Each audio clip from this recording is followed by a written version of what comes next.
क्यों निखिल चाचा, किसकी चिट्ठी है? एक लड़की ने मुझे चिट्ठी लिखी है। लड़की ने? क्या लिखा है? बताने वाली बात नहीं है। पर लिखा क्या है? लिखा है वो मुझसे प्यार करती है। क्यों डिंग मार रहे हो निखिल चाचा? तुम्हें और कोई लड़की प्यार करेगी? क्यों नहीं करेगी भाई? देखने में इतना बुरा हूं क्या मैं? अच्छा अच्छा ठीक है, लेकिन ये चिट्ठी है किसकी? अरे कहा ना, एक लड़की की है। अरे मगर ये लड़की है कौन? कोई नाम वाम ही तो होगा। नाम नहीं मालूम। चिट्ठी में नाम लिखा ही नहीं उसने। फेंको मत, जरूर किसी कर्जदार की होगी और अब वो अपने रुपए वापस मांग रहा होगा। कर्जदार? ये देख, पढ़ अपनी आंखों से। लिखा है कि मैं एक लड़की हूं और मैं तुमसे प्यार करती हूं। मुझे चिट्ठी पढ़कर भी यकीन नहीं हो रहा कि कोई लड़की तुम्हें प्रेम निवेदन करेगी। मुझे तो लगता है कि लड़की तुम्हें उल्लू बना रही है। चल चल तू जा, तू ये सब नहीं समझेगी। ये बड़ा गूढ़ और गंभीर मामला है। प्यार का जन्म स्वर्ग में होता है, सुना है कभी तूने? हमें नहीं सुनना, चल। सनत भैया, गजब हो गया। क्या हुआ फिर? पेचिश? पेचिश नहीं भैया, एक लड़की मुझसे प्यार करती है। ये तो पेचिश से भी ज्यादा गंभीर है। बेवकूफ, बंगाल में ऐसी कोई लड़की नहीं तुझसे प्यार करेगी। क्या बात है बेनी माधव? उठो उठो। हाँ, आज फिर पेट में दर्द हो रहा है? उठो उठो उठो। यार क्या बताओ डॉक्टर सेन, आज सुबह करीब 5 बजे इतनी जोर से पेट में दर्द उठा, मैं चीख उठा। मेघराज को बुलाया, आपने दी हुई पहली दवा ली, कुछ आराम नहीं हुआ। अभी भी कभी कभी तेज मरोड़ आ रहे हैं। क्या बात है, क्या हो सकता है? 1 महीने पहले भी ऐसे हुआ था, क्या है? खाना क्या कर रहे हो? खाना पहले लड़की खाना बना के देती थी। पिछली बार जब दर्द हुआ तब उसका खाना बंद किया। अब बहू खाना बना के देती है। नहीं, दोनों के चूल्हे अलग अलग है। तो ये मुझे क्या क्या हो सकता है डॉक्टर? बात क्या है? क्या हो सकता है? यानी एलर्जी हो सकती है। हाँ या बदहजमी हो सकती है। हाँ। या एक गिलास पानी ले आना। या क्या डॉक्टर, ये क्या? या जहर का असर हो सकता है। तुम मेरे नर्सिंग होम में एडमिट हो जाओ, इलाज और खाना दोनों बराबर मिलेगा। नहीं नहीं, अस्पताल नर्सिंग होम में जाऊंगा तो वापस नहीं आऊंगा। नहीं नहीं, यहाँ ही ठीक है, बस बस अस्पताल में। तुम्हारा गलत ख्याल है। खैर, ये दवाइयाँ मंगवा लो। सुबह दोपहर शाम एक एक गोली ले लेना, ठीक हो जाओगे। और हाँ, आज और कल सिर्फ दही खाना। सिर्फ दही? और कुछ नहीं। जरूरत पड़ने पर मुझे इत्तला कर देना। मैं चलता हूँ। डॉक्टर, एक नहीं 2 बार ऐसा हुआ है। लड़का और लड़की इसी ताक में है कि मैं कब मरूंगा। मैं मर नहीं रहा, इसीलिए उतावले हो रहे। फिजूल की बातें बंद करो, तुम्हें कोई जहर नहीं दे रहा है। अरे भाई, क्या मालूम, दुनिया में रुपया ही तो सब कुछ है। तभी तो सब काम वाम छोड़कर मुझसे चिपके पड़े हैं। बेनी माधव, चुप रहो। मेघराज, डॉक्टर की बैग लेके नीचे जाओ और देखो ये पैसा लो और बाजार से एक शेर दही खरीद के लाओ। जाओ। चलता।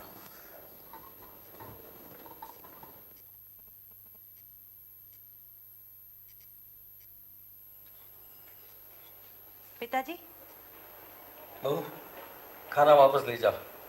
आज से अपने खाने का इंतजाम मैं खुद ही करूंगा। क्यों पिताजी? अरे, आज सुबह इतनी जोर से पेट में दर्द उठा कि डॉक्टर बुलाना पड़ा। अभी अभी डॉक्टर दवा दे के गए। पता नहीं तुम लोग क्या बनाते हो। हैं? ले जाओ खाना, दही खाकर ही रहूंगा।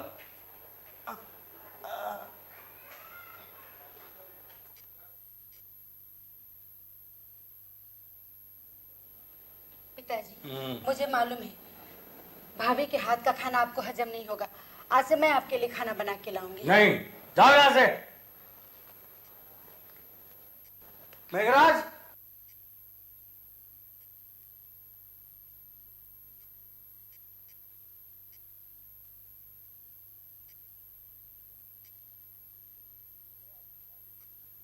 मेघराज। हाँ, तेरी बीवी होगी ना? जी। हाँ, बाल बच्चे? बाल बच्चे नहीं है। नहीं है। अच्छा, अब तेरी औरत तो खाना पकाना जानती होगी ना? जानती है बाबूजी। तुम रहते हो कहाँ? दिल्ली के आसपास कहीं? जी फरीदाबाद में। फरीदाबाद, हाँ। अच्छा, ये बनकर और मेरी बात सुन। तुम दिल्ली जाओ और अपनी औरत को यहाँ ले आओ। तुम्हारी औरत मेरा खाना बनाएंगी। आज से तुम्हारी तनख्वाह डबल हो गई। हाँ, कल सुबह ही प्लेन से दिल्ली जाओ और औरत को लेके यहाँ फौरन लौट आओ। सारा खर्चा मैं करूँगा, ठीक है? ठीक है बाबू। आजा आजा, ले आए बाबूजी। ये इधर रहो बेटे। क्या नाम है तुम्हारा? फुलवती। फुलवती, तुम अपना मेघराज का और मेरा खाना बनाओगी, दोनों वक्त का। तुम नीचे रहोगी, कोई आएगा जाएगा तो दरवाजा खोलोगी और बाद में मुझे बताओगी, ठीक है ना? जाओ जाओ। फूलवती, जी रात को आने में मुझे देर हो जाएगी। एक पार्टी में जा रहा हूँ। पार्टी कब खत्म होगी कह नहीं सकता। दरवाजा खटखटाऊं तो खोल देना।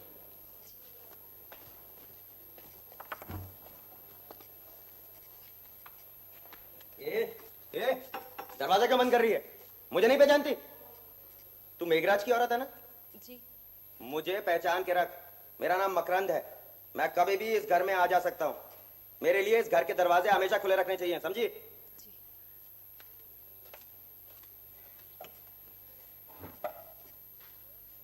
सुनो, यह है मेरे पुराने सोलिसिटर सुधांशु बाबू। सुधांशु, यह है मेरी बेटी गायत्री, इसका पति गंगाधर, इनकी बेटी झिल्ली, और ये बैठा है मेरा लड़का अजय, उसकी पत्नी आरती और उनका उजड्ड बेटा मकरन। ये मेरे पास बैठी है इनकी बेटी लावनी। यही मेरा पूरा परिवार है। नीचे दो लड़के रहते हैं, सनत और निखिल, वो मेरे मामा के तरफ से रिश्तेदार है। तुम सब लोगों को यहाँ बुलाया गया है क्योंकि मैं अपनी वसीयत बनाना चाहता हूँ। मेरी मौत के बाद मेरे नगद रुपए किसी को भी नहीं मिलेंगे।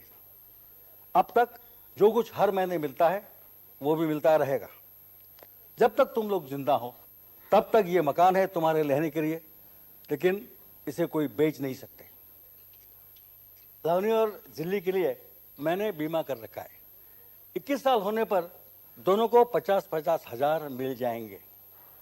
इन दोनों की शादी मैं करवा दूंगा। तुम लोगों को चिंता करने की जरूरत नहीं। लावनी के लिए एक अच्छा सा लड़का देख रखा है, मिलिट्री में लेफ्टिनेंट है। हाँ, जिल्ली के लिए अब तक कोई नजर नहीं आ रहा है, लेकिन मिलते ही दोनों की शादी एक साथ करवा दूंगा। मकरन के लिए भी मैंने 50 हजार अलग रखे हैं। उसकी पढ़ाई का खर्चा भी मैं करने को तैयार हूँ, लेकिन उसकी कॉलेज से रिपोर्ट मिलती रहती है कि वो कॉलेज नहीं जाता, दंगा फसाद करता रहता है। अगर यही रवैया रहा तो मैं उसको भी कुछ नहीं दूंगा। मुझे कुछ नहीं चाहिए, मैं थूकता हूँ आपके रुपयों पर। देखा देखा बदमाश को, तुमने यही शिक्षा दिया बेटे को। पिताजी आप परेशान मत होइए, मैं समझा दूंगा। ये उम्र ही ऐसी है पिताजी। तुम क्या खाक समझाओगे? घर में कभी रहते भी हो? क्यों गंगाधर, तुम्हें तो खुश होना चाहिए। जी आपकी धन संपत्ति है, जैसे ठीक समझे करें, हम क्या कह सकते हैं। वैसे रुपए की कीमत तो घटती जा रही। नहीं पिताजी, आपकी समझ में जो आए वही आप कीजिए, हम आपके साथ हैं। क्या वसीयत में दस्तखत हो गए हैं? मैं परसों वसीयतनामा बनाकर ले आऊंगा, तभी ये दस्तखत कर देंगे। 2 गवाह भी साथ ले आऊंगा। हाँ हाँ, एक बात और बता देता हूँ। वसीयत में एक शर्त होगी, अगर मेरी मौत कुदरतन न हो, मतलब जहर देकर या किसी और तरीके से मैं मार डाला गया, तो किसी को एक पैसा भी नहीं मिलेगा। सारी संपत्ति कलकत्ता यूनिवर्सिटी को दी जाएगी, समझे?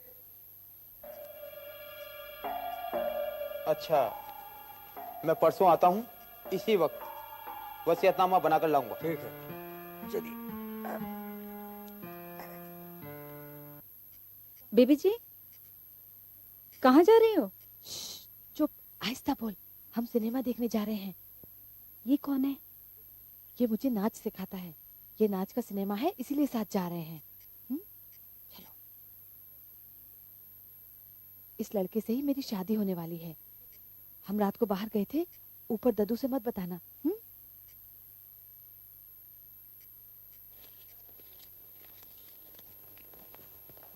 फुलवती में वर्धमान जा रहा हूँ। कल सुबह वहाँ एक नाच गाने की महफिल है।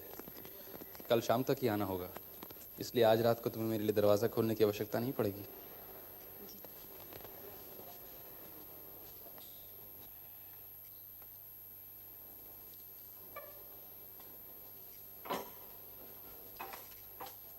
दरवाजा बंद कर दे।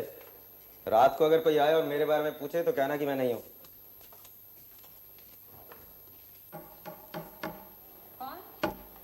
अब मैं हूं। भूल गई क्या? अरे पगली, ये तो खुशबू है, खुशबू।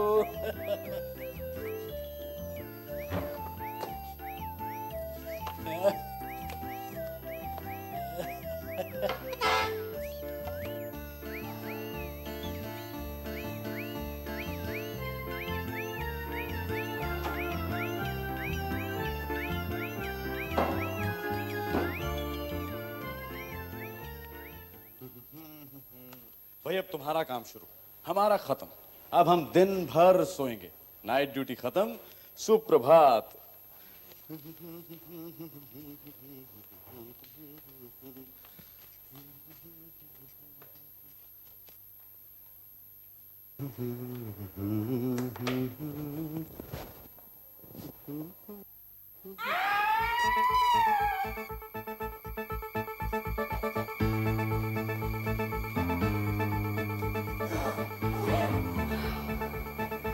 मामा, मामा को तो कुछ नहीं हुआ।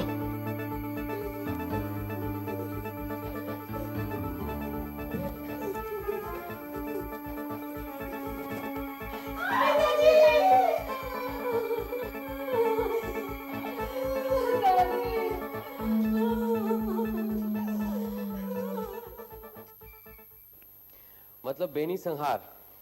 हाँ, ठीक ही कहा है, बेनी संहार और साथ साथ मेघराज वध भी। मामला उलझ गया है। बेनी संहार का मतलब है कि औरतों का जूड़ा बांधना, और जूड़ा ऐसा बंधा है कि सुलझना नामुमकिन लग रहा है। खून की वजह क्या है? बेनी माधव एक अमीर आदमी था। हर महीने अपने लड़के और लड़की को कुछ न कुछ रुपया देता था, लेकिन वो लोग उससे खुश नहीं थे। डॉक्टर सेन को शक है कि लड़के और दामाद में साँठ-गांठ थी। वो उसे खाने में जहर मिलाकर के मार डालना चाहते थे। मेघराज का खून क्यों हुआ? मेघराज घर का पुराना नौकर था। बेनी माधव के कमरे के बाहर सोता था ताकि कभी कोई जरूरत पड़े तो मदद कर सके। अब उसे खत्म किए बिना कमरे में कोई घुस नहीं सकता था, इसलिए उसे मार डाला। हत्या करने का हथियार मिला? हथियार तो नहीं मिला, लेकिन पोस्टमार्टम की रिपोर्ट से पता चला है कि हथियार कोई तेज चाकू जैसा था। एक ही वार में एक ही हथियार से दोनों को खत्म कर दिया। टाइम? ये कई रात के 12 से 3 बजे के बीच।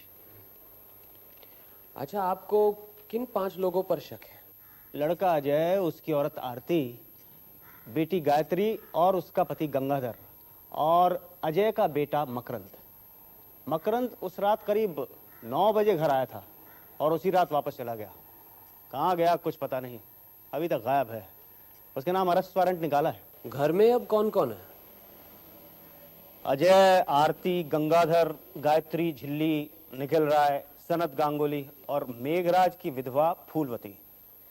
अजय की लड़की लावनी अपने डांस मास्टर के साथ सिनेमा देखने गई थी, लेकिन अभी तक वापस नहीं आई। निखिल और सनत रात को अपने कमरे से निकले थे, लेकिन दूसरे दिन वापस आ गए थे। इस समय घर में जो भी है उन सबको बाहर न निकलने के लिए कह दिया है। ठीक है, इन सब के जो बयान है उसकी फाइल आप मुझे दे दीजिए। हाँ, ये लीजिए। नमस्कार, मैं बेनी माधव का वकील हूँ। आज ही अखबार देखा तो। बैठिए बैठिए। अच्छा हुआ आप आ गए। अच्छा ये बताइए, बेनी माधव से आपकी आखिरी मुलाकात कब हुई थी? परसों। वो अपनी वसीयत बनवाना चाहते थे, तभी उनसे मिलना हुआ था। वसीयत पर दस्तखत होने की आज ही बात थी, लेकिन।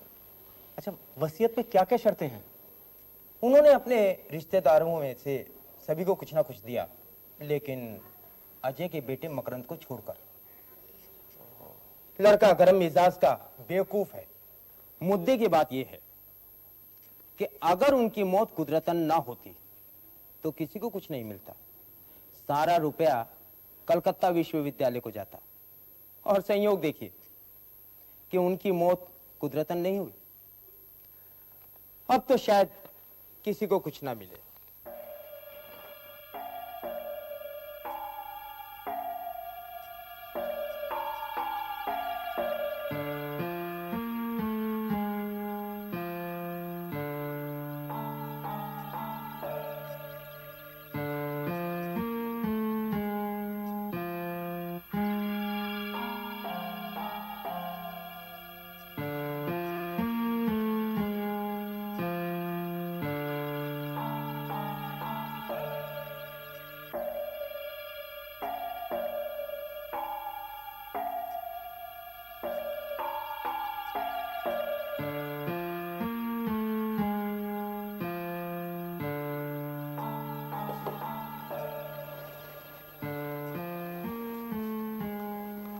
ये उस तरह खोल कर देखा था आपने? नहीं तो, लेकिन बेनी माधव खुद दाढ़ी नहीं बनाता था, मेघराज रोज सुबह उसकी दाढ़ी बनाता था।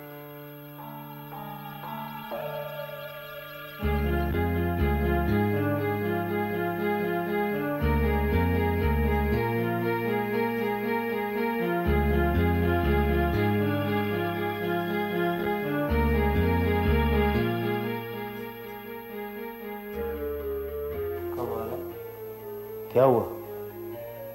इस पर तो उंगलियों के निशान नहीं।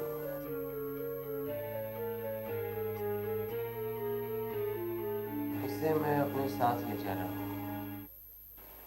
आइए आइए व्योमकेश बाबू, आइए। कहिए, दाढ़ी कैसी बनी?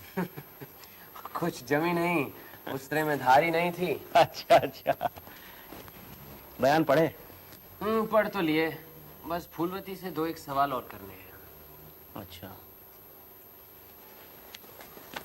सर, रेस के मैदान में खूब तेजी से ये बाजी लगा रहा था, इसके जेब में से ये सब 5 और 10 के नोट निकले सर। तुम्हारा नाम मकरंद चक्रवर्ती है? ये रुपए कहां से आए? जिस रात तुम्हारे दद्दा का खून हुआ उस रात करीब 9 बजे तुम घर पर आए थे और आधी रात को चुपचाप वापस चले गए थे, क्या ये सच है? बिल्कुल झूठ, फूलवती ने झूठ बोला है। अच्छा, फूलवती ने हमें बताया, ये तुम्हें कैसे पता चला?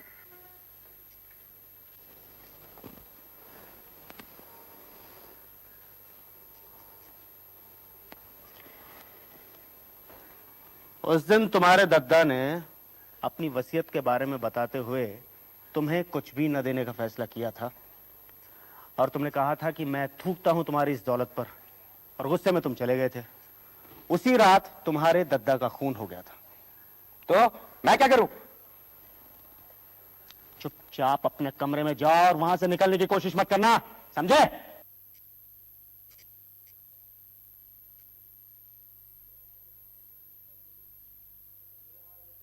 फूलवती, ये हमारे मित्र हैं व्योमकेश बाबू, तुमसे 2-4 सवाल पूछना चाहते हैं। मेघराज से शादी कब हुई थी तुम्हारी? 4 साल पहले। उसकी पहली पत्नी हो? जी नहीं, एक और थी, वो गुजर गई है। कहाँ की रहने वाली हो? फरीदाबाद की। और मेघराज? वो भी फरीदाबाद का।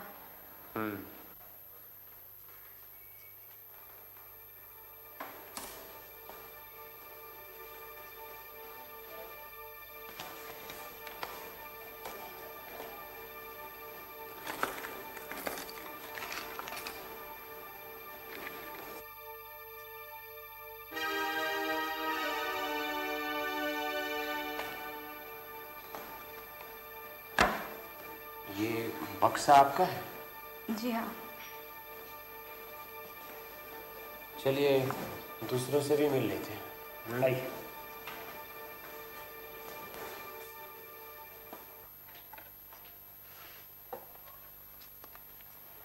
क्यों जनाब, शाम को दाढ़ी बना रहे हैं? रात का पंछी हूं ना, इसलिए शाम को बना रहा हूं। जो लोग दिन में काम करते हैं वो सुबह बनाते हैं। इंस्पेक्टर साहब, आप मुझे ऑफिस जाने दीजिए ना, मैं कसम से कहता हूं कहीं नहीं भागूंगा। चाहे तो आप 2 सिपाही लगा दीजिए मेरे साथ। अरे अरे, ऑफिस जाने की इतनी जल्दी क्या है? असल में ऑफिस में कई अविवाहित लड़कियां काम करती हैं ना। मैं उनमें से एक को ढूंढ रहा हूं जो मुझे बेनामी चिट्ठी लिखती है। बस मिलते ही मैं उससे शादी कर लूंगा। मामला रहस्यमय लगता है, क्यों ब्योमकेश बाबू? ब्योमकेश बाबू, आप ही सत्यन्वेषी ब्योमकेश बख्शी हैं। आपको मेरी बेनामी चिट्ठी की गुत्थी सुलझानी पड़ेगी, वरना मैं मर जाऊंगा। 4 चिट्ठियां आ चुकी हैं। कहाँ है वो चिट्ठी? ये देखिए। इन्हें मैं रखता हूँ, मैं पूरा पता लगाने की कोशिश करूंगा। जी। फिलहाल आप कहीं नहीं जाएंगे, यहीं पर रहिएगा। मैं दफ्तर में जाकर तहकीकात करूंगा। आपके पास बरसाती है रेनकोट? रेनकोट? आप रेनकोट से लड़की का पता लगाएंगे? नहीं, लड़की का नहीं, किसी और का है आपके पास? एक थी तो सही। छाता है, छाता चलेगा? नहीं, रेनकोट। और ये आप उस तरह का इस्तेमाल करते हैं? तो फिर किसका करूं? जब आपकी दाढ़ी आनी शुरू हुई थी तो इस उस तरह का रिवाज चला गया था। जाइए, रेनकोट लाइए। ब्योमकेश बाबू, ये रेनकोट क्यों इकट्ठा कर रहे हैं? जो आदमी छुरा या उस तरह से गला काटने जा रहा है, उसे जरूर मालूम है कि गला काटने से खून फव्वारे जैसा उछलेगा, उसके बदन पर भी लगेगा। इसलिए जरूर वो रेनकोट या ऐसी कोई चीज का इस्तेमाल करेगा जिस पर अगर खून के दाग या धब्बे लग भी गए तो आसानी से धोए जा सके। समझे? सनद से रेनकोट भी हासिल कर ले।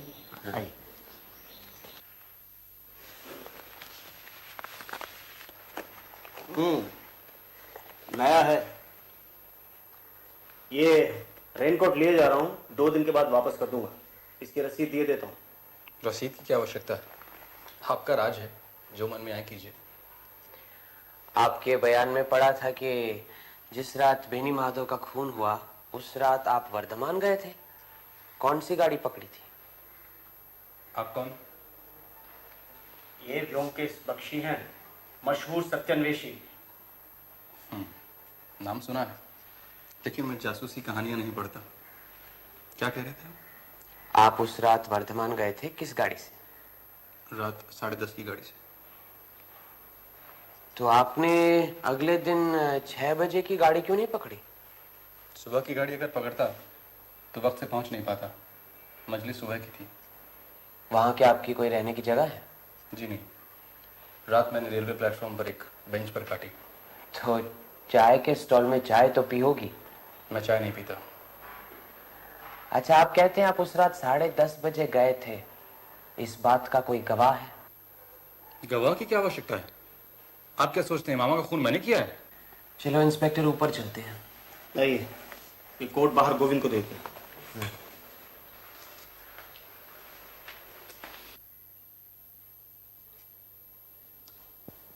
अजय बाबू, आपका लड़का मकरंद घर पर है तो सही, बुलाऊं उसको? नहीं नहीं, जरूरत नहीं। कॉलेज में पढ़ता है तो बारिश में रेनकोट का इस्तेमाल तो करता होगा। आप उसका रेनकोट दिखा दीजिए हमें। हाँ, 1.5-2 साल पहले इसको खरीद के दिया तो था, होना तो चाहिए। अरे मकरंद बेटा, वो बेटा अपना रेनकोट लाया, इनको दिखा। वो तो कब का फट गया, अब नहीं है। आपका अपना तो होगा। हाँ, मेरा तो होना चाहिए। अरे बेटा देख, अपनी माँ से पूछ, मेरा रेनकोट लेके आ, यहीं कहीं पड़ा होगा। सुनो, अपनी माँ और बहन का भी साथ लेते आना। अरे भाई, अब क्या चाहिए? ये हमारे साथी हैं ब्योमकेश बख्शी। साथी हैं तो मैं क्या करूं? आपको मालूम होना चाहिए कि हम आपको बेनी माधव बाबू की हत्या के जुर्म में गिरफ्तार भी कर सकते हैं। जी हाँ। मैंने कुछ नहीं किया, मुझे कुछ नहीं मालूम। मैं उन्हें इस दुनिया से हटा देने में आपका भी स्वार्थ है और अजय बाबू का भी, लेकिन वो लड़के हैं, आप दामाद, इसलिए ज्यादा शक आप पर है। आपके सर पर फांसी का फंदा लटक रहा है, इसलिए ज्यादा गर्मी मत दिखाइए। क्या जानना चाहते हैं आप? मुझसे पूछिए। आप बेनी माधव बाबू की बेटी है ना, गायत्री। आप तो जानती हैं कि वसीयत पर दस्तखत करने से पहले ही आपके पिताजी का खून हो गया, लेकिन इससे पहले कोई वसीयत थी या नहीं, इसके बारे में आपको क्या मालूम? मेरे ससुर बिना वसीयत बनाए ही गुजर गए थे, इंटरस्टेट। तुम चुप रहो जी। मेरे पिताजी की कोई वसीयत नहीं है और ये जो संपत्ति वो छोड़ कर गए हैं, नए कानून के मुताबिक उसका आधा हिस्सा मेरा होता है। लेकिन हो सकता है कि वो सारी संपत्ति आपके भाई अजय के नाम छोड़ गए हैं और आपके लिए सिर्फ कुछ माहवारी का इंतजाम किया हो। मेरे पिताजी ऐसा कभी नहीं कर सकते। वो भैया से ज्यादा मुझे प्यार करते थे। नहीं, लेकिन उनके भांजे भी तो है ना, निखिल और सनत। उनसे भी तो प्यार करते थे। इतनी दूर से उन्होंने उन दोनों को यहाँ लाकर रखा है, तो क्या उनके लिए कुछ नहीं छोड़ गए? ये दोनों पिताजी के सगे भांजे नहीं हैं, दूर के रिश्ते के हैं। सनत का बाप तो दुश्चरित था, अपनी पत्नी की हत्या करके फांसी पे चढ़ गया। और निखिल का बाप, वो तो सर्कस में जोकर था, उससे भला क्यों देंगे रुपए पिताजी? अच्छा, ये सब रहने दीजिए। मुझे बताइए कि आपके पास यहाँ कितनी बरसातियाँ हैं? बरसाती? रेनकोट? 2 है, एक इनका और एक झिल्ली का। ठीक है, दोनों निकलवा दीजिए, हम साथ ले जाएंगे। गोविंद, ये सब पुलिस स्टेशन ले जाओ, इन सब की जांच होगी। अच्छा साहब। जाओ। ये वो निखिल के प्रेम पत्र हैं, इनकी भी जांच करवा लीजिए। मुझे तो लगता है जरूर किसी लड़की के उंगलियों के निशान भी मिलेंगे इस पर। आज के लिए इतना काफी है। रात को सोचकर देखता हूँ कि अगला कदम क्या होना चाहिए। तो कल सवेरे यहीं पर 9 बजे मिलते हैं। आइए।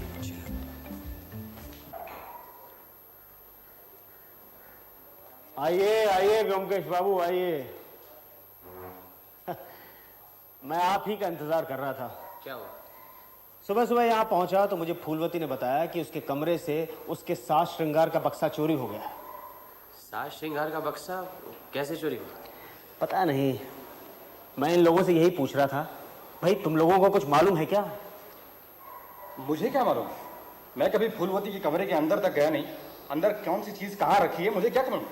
दुआई है इंस्पेक्टर साहब, बाल संवार कर बिंदिया लगाकर आने वाली अभी आई कहाँ है, तो मैं साज श्रृंगार के बक्से का क्या करूँ? मुझे कल रात को एक प्लान सूझा है। कुछ दिनों के लिए मैं बाहर जा रहा हूँ। बाहर? कहाँ? फरीदाबाद, मेघराज के घर। ओहो, समझा समझा। मैं तो कहता हूँ आप आज ही चले जाइए, टिकट का इंतजाम मैं कर देता हूँ। हाँ?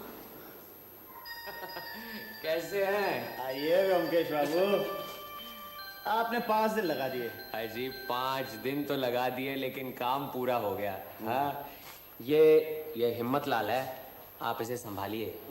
चोर या खूनी नहीं है, हमारे बड़े काम का आदमी है। हाँ? अच्छा, आज शाम को 4 बजे बेनी माधव की बैठक में एक ड्रामा होगा।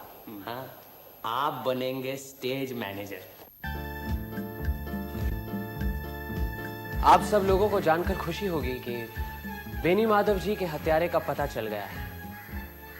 हत्यारे के खिलाफ हमने सबूत भी हासिल कर लिए हैं और हत्यारा इसी कमरे में मौजूद है।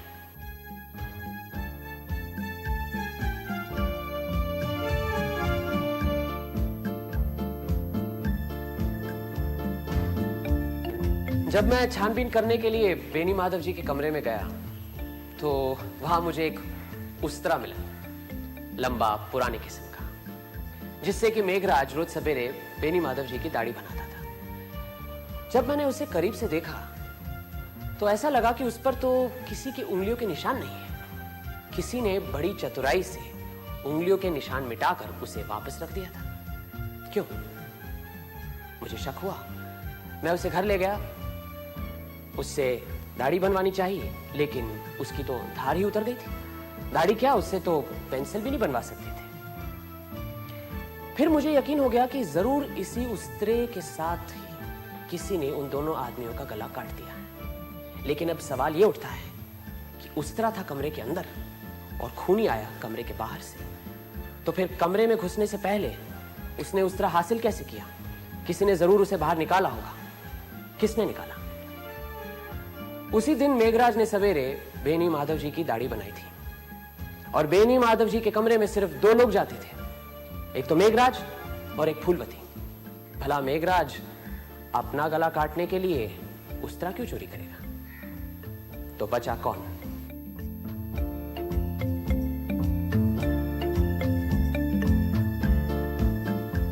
एक बात समझ में नहीं आई, हत्यारा उस तरह से ही क्यों खून करने लगा? कोई और औजार नहीं मिला उसे? हत्यारा बहुत ही चतुर है। उसे मालूम है कि हत्या करने का औजार इतनी आसानी से छुपाया नहीं जा सकता। इसीलिए उसने बेनी माधव जी के उस्तरे का ही इस्तेमाल किया। उसी से उनका गला काटकर उसे वापस उसी जगह पर रख दिया, ताकि किसी को ख्याल भी नहीं आएगा कि हत्या उसी उस्तरे से की गई है और पुलिस अंधेरे में टटोलती रह जाएगी। क्यों, आई बात समझ में? मैंने शुरू में ही एक छोटी सी गलती की थी। सोचा था कि खून का मकसद बेनी माधव जी है, और इस तरह की गलती करना अस्वाभाविक नहीं है। मेघराज बेनी माधव का द्वारपाल था। जो भी कोई बेनी माधव का खून करना चाहता था, वो बिना मेघराज का खून किए कमरे में घुस नहीं सकता था। इसीलिए उसने मेघराज को मारा। अब हत्यारा जानता था कि किसी का गला काटने से काफी खून निकलता है, और उससे उसके कपड़े भी खून से सन सकते हैं। कपड़ों पर जब खून के दाग लगते हैं तो वो आसानी से धोए नहीं जा सकते। यूरोप और अमेरिका में रहस्यमय उपन्यासों में आपने पढ़ा होगा कि जो भी कोई खून करता है वो अक्सर रेनकोट जैसी कोई चीज पहन लेता है, क्योंकि रेनकोट के तेल जैसे सतह पर अगर खून के दाग लगे ना तो आसानी से धोए जा सकते हैं। इसीलिए आप सबकी बरसातियां हमने इकट्ठी की थी और वो लेबोरेटरी में जांच पड़ताल के लिए भिजवाई गई थी। उसकी रिपोर्ट भी हमारे पास है। फूलवती के बयान से यह पता लगा कि फूलवती फरीदाबाद की रहने वाली है, और फरीदाबाद का पता भी उसके कमरे से मिला था। जानकारी के लिए मैं फरीदाबाद गया था, आज ही लौटा हूं। वहां पर जो मैंने छानबीन की, काफी कुछ पता लगा लिया। हमें यह पता लगा है कि फूलवती मेघराज की पत्नी नहीं है। मेघराज की पत्नी गुजर चुकी है। जब बेनी माधव जी ने मेघराज को बुलाकर कहा कि जाओ, जाकर अपनी पत्नी यहां ले आओ, तो मेघराज फूलवती को अपनी पत्नी बनाकर यहां ले आया। फूलवती का भी पति है। फूलवती और मेघराज में पहले से ही संबंध रहे हैं। फूलवती मेघराज के साथ यहां भाग आई। नहीं नहीं, ये सब झूठ है। मतलाल,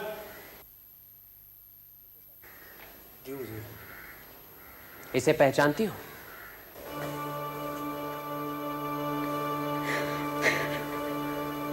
हिम्मतलाल, फूलवती तुम्हारी कौन है? ये मेरी ब्याता औरत है हुजूर। यहाँ कैसे आए? मुझे छोड़कर मेघराज के साथ भाग आई। ठीक है, जाओ तुम।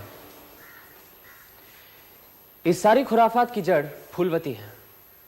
अपने पति को छोड़कर मेघराज के साथ यहाँ चली आई और यहाँ आकर एक दूसरे मर्द को अपने मोहजाल में फंसाया।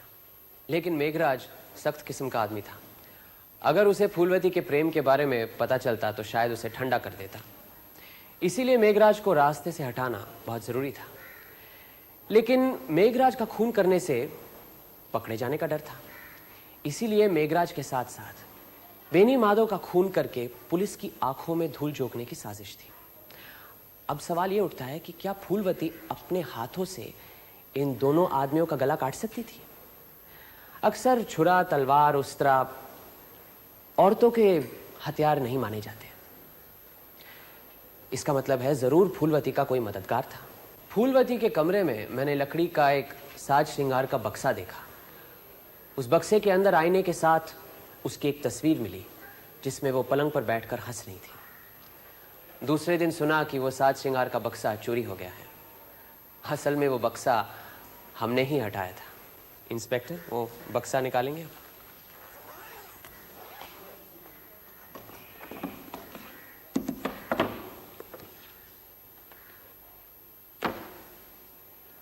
ये वो तस्वीर है।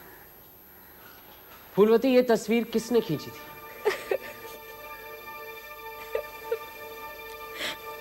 सनत बाबू, आप तो फोटोग्राफी के कदरदान हैं, विशेषज्ञ भी। जरा देखिए तो।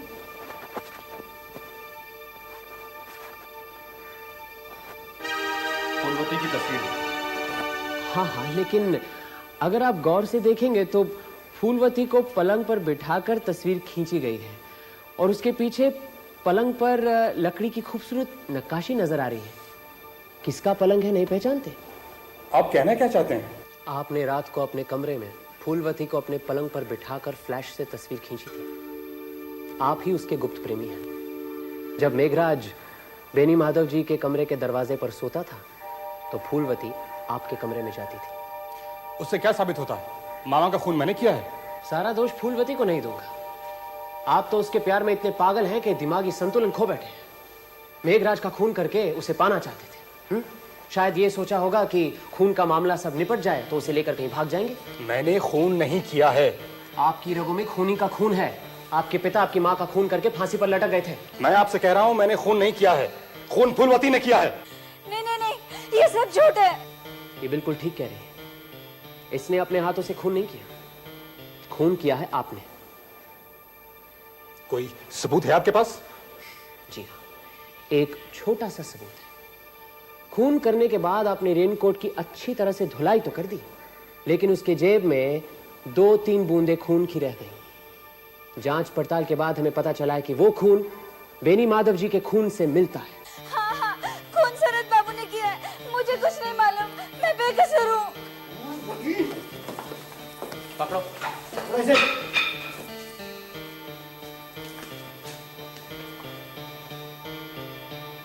फूलवती, तुम भी कसूरवार हो।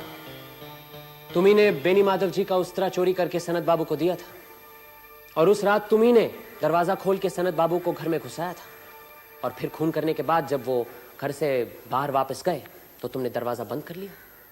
हो सकता है कि खून से सना हुआ रेनकोट तुम दोनों ने धोया हो। तुम दोनों ही अपराधी हो।